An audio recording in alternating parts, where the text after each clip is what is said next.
Assalamualaikum warahmatullahi wabarakatuh. Hai semuanya, selamat datang di channel aku.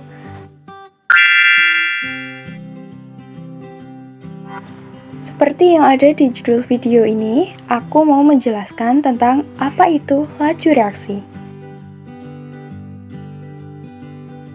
Tapi sebelum lanjut ke videonya, jangan lupa untuk like, comment, and subscribe ya. Terima kasih.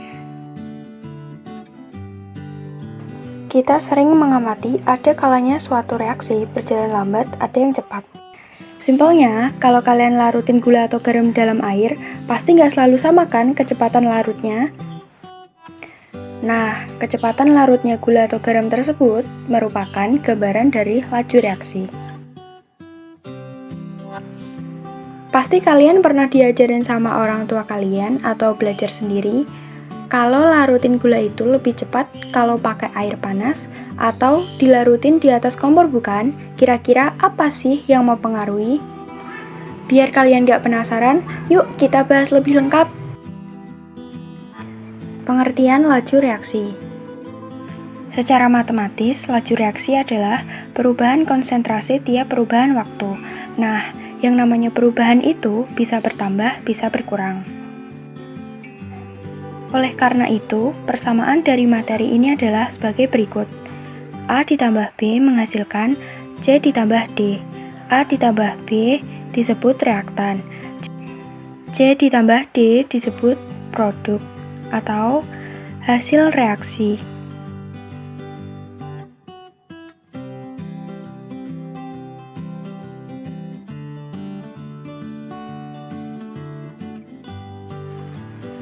Secara logika, pada saat bereaksi, zat reaktan pasti makin berkurang dan zat produk pasti bertambah bukan?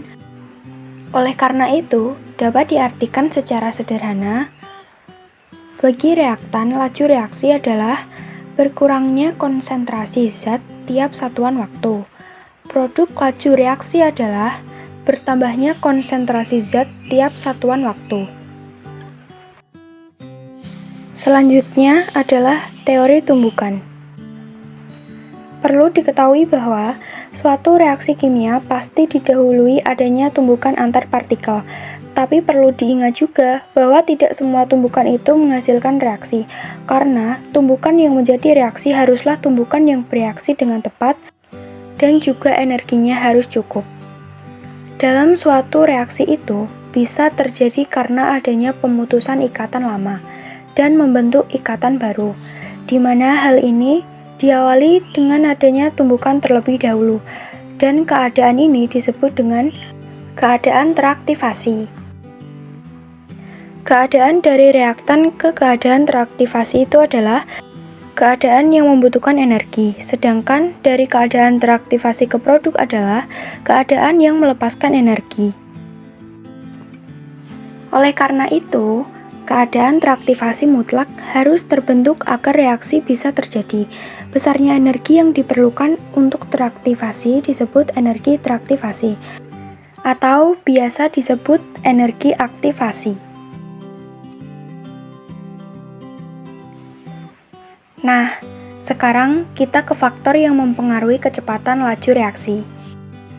Faktor yang mempengaruhi laju reaksi. Pertama, konsentrasi.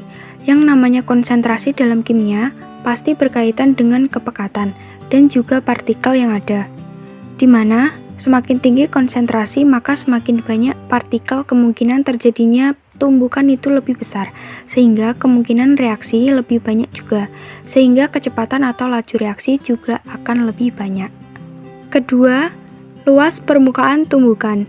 Begitu juga dengan luas permukaan tumbukan. Semakin banyak area yang dimiliki untuk melakukan tumbukan, maka tumbukan yang terjadi juga semakin banyak area yang dimiliki untuk melakukan tumbukan. Maka tumbukan yang terjadi juga semakin banyak, sehingga reaksi akan berjalan lebih cepat. Ketiga, katalis atau katalisator. Katalis atau katalisator merupakan zat yang ditambahkan dapat mempercepat laju suatu reaksi. Yang keempat atau yang terakhir adalah suhu.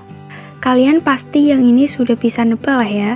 bahwa semakin besar suhunya, maka gerak partikelnya akan semakin besar, sehingga energi kinetik juga semakin besar, sehingga reaksinya akan berjalan lebih cepat.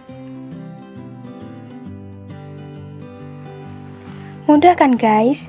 Kalian sekarang jadi lebih ngerti nih mengenai apa itu laju reaksi dan juga faktor yang mempengaruhi cepat atau lambatnya suatu laju suatu reaksi.